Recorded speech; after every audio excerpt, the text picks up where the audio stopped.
All right, so I knew at one point we are gonna get to this album, Metallica's Saint Anger.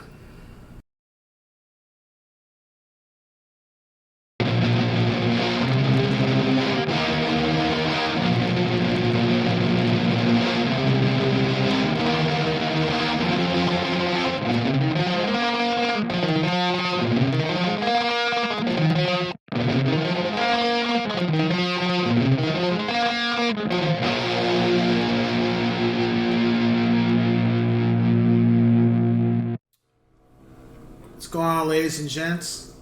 Cyberland coming back to you with another album review, and this time we're on to Metallica's eighth album.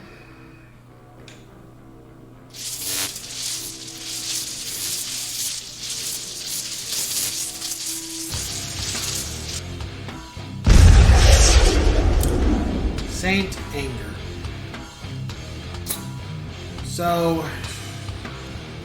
a lot of shit had went down with this band,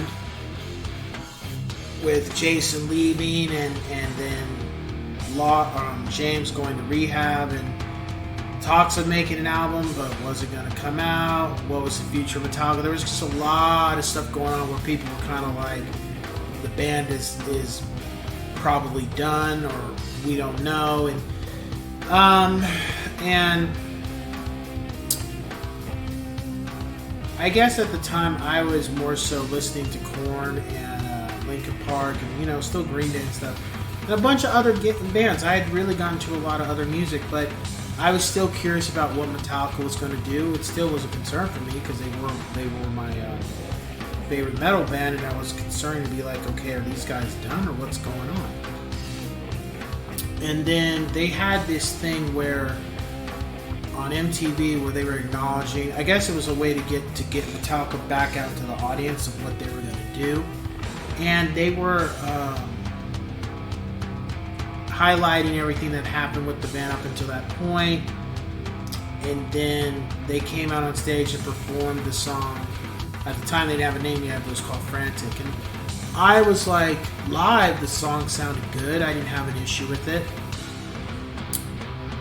And then as the album got closer to coming out, we heard the first single was Saint Anger, which was fine. But unfortunately, when it came to that production, a lot of people, including myself, was like, okay, this does not sound, the song is not the problem. The song, the production doesn't sound, the sound is bad. The lyrics are not the problem. The guitar is not the problem. How the album sounds or what the song sounds like at the time, this is not good. And of course the band was like, well, we're trying to go for more garage sound. It's like, no, like, people were like, we get it, but at the same time this sounds like crap. It just doesn't sound good. The quality of the music does not sound good. I kept an open mind about it because I was just like, I just want to enjoy it, and it's more Metallica, and we'll see what happens. So the album drops. I had heard it early before it finally came out, and for the most part I was cool with it at first. Then I went and bought it, and I just enjoyed it, and it was really mixed. You had some people saying, oh, Metallica's back to their old style, then load and reload, but then you had a lot of people saying, nah, man, the sound is just, we can't get over the banging on the trash can that's supposed to be a drum. It just does not sound good. And then the biggest thing that people pointed out was like, where the fuck are the solos? There's no solos on this record. Where are all the solos? It just sounds like Kirk is just playing the same thing like James. There's no solos, so what's going on?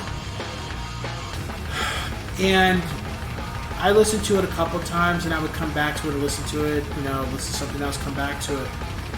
And over the years, I have listened to this album less and less, and the main reason why is because, yeah, there's no solos. That hurts the album. James's lyrics, for the most part, aren't too bad. Some of them could be better, but it's the music. The music is just really bad. Let's put it this way: the songs sounded better when they were played live. Like, and people say, well, a lot of songs sound better when they're played live. No, The drums, the way the drums were recorded, were not the drums. The way the drums were recorded on the album, that was not how the drums sounded live. So, you know, the same drums that were used in the recording booth were not the same drums they toured with. So, you know, and I think Metallica at times the members can be a little stubborn, you know, and that's just, you know, everybody has those things, you know, none of us are perfect. We all have come up short at times. And I think the documentary, if it wasn't for that documentary, some kind of, and that's, to me, that's probably one of the best documentaries I've seen on a band. I think it served a great purpose to say that this band has some serious issues, it has some problems, and they need to be sorted out. And I think the documentary is why I don't care for the album really as much as I did when I first bought it. However, I respect the work, I respect what they were trying to do, and I appreciate it, and I'm glad that they made the album, because moving forward, they never did it again. You know? It was one of those things where this album had to come out. This album had to not be, it needed to not be a very good album. It needed to have issues. It needed to sound the way it sounded. So then the band would understand, if not understand, at least realize that we can't make, it's not in our best interest with our fans and with the people that buy our music to make another album like this ever again. It served its purpose. It was therapeutic because of what was going on with the members and stuff. But it's not something that they ever need to retread. Do not make another album like this that sounds like this. Leave it where it lives, and if you want to perform songs off of it, I get it, but at the same time, it's not in Metallica's best interest to make another album this way. That documentary showed a lot of issues with the band, especially Lars and James, that I think now, since it's been about 20 years, I think they've been able to fix those problems, I would think, at this point. But even what we as fans felt about Saint Anger was being definitely, they were some issues with recording. You know, there was a part where Lars was saying, you know, we don't need to have solos in such words, and Kurt was getting pissed off and felt like, what the fuck? And he was right. Kirk was right. And I don't think Kirk is watching this. I know you guys are too busy to listen to my reviews, but Kirk, you were right. And we agree, and we, all the fans, we all felt the same way. I don't think these songs could have worked with solos, but y'all should have wrote songs that would have helped to have a solo, if that's the best way to put it. And of course, the production was just not the way to go, but it served its purpose, because what we got after this, what we have gotten after this, was extremely better, extremely class A, and this is just something that, you know, every band makes an album that's not that good, and it's okay, and you just move past it, and there's always room for improvement and to do better and to make something better and make it better, you know, something that the fans will gravitate towards as opposed to this. My rating for the album is a 4 out of 10.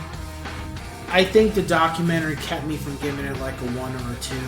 I wouldn't give it like it deserves the thing, because it's not that bad. It's just not a good album in hindsight, because it's really the production. It's really the lack of solo, the no solos, and the production is just awful.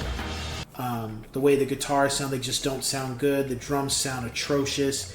And it's not, you know, people like to shit on Lars with his drumming. I think Lars is a good drummer. I've never had a problem with the man's drumming. I've never sat around and nitpicked about how he drums. I just feel the sound quality for the drums was not good. And I'm glad that moving forward it didn't happen again, kind of thing in that regard. Top 5 tracks is Frantic, Some Kind of Monster, St. Anger, Sweet Amber, and In My World.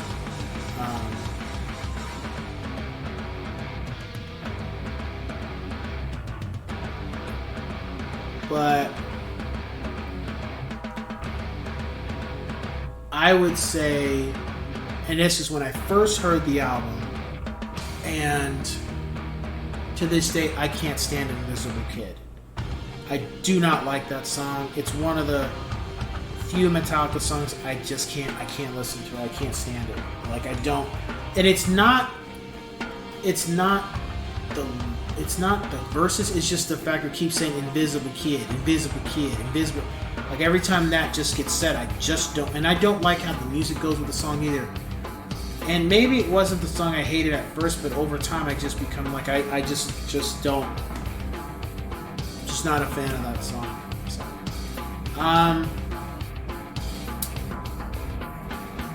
I would say, do not listen to this album until you have listened to everything before it.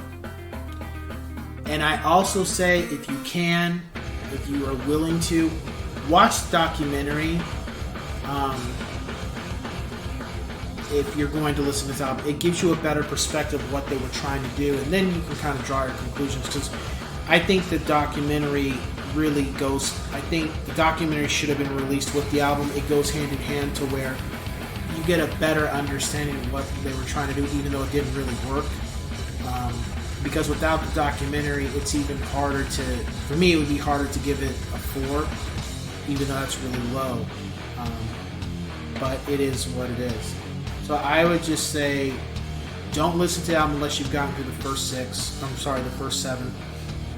And definitely try to watch the documentary if you're going to listen to this album. It just definitely gives a better perspective. So with that being said, let's cue the music.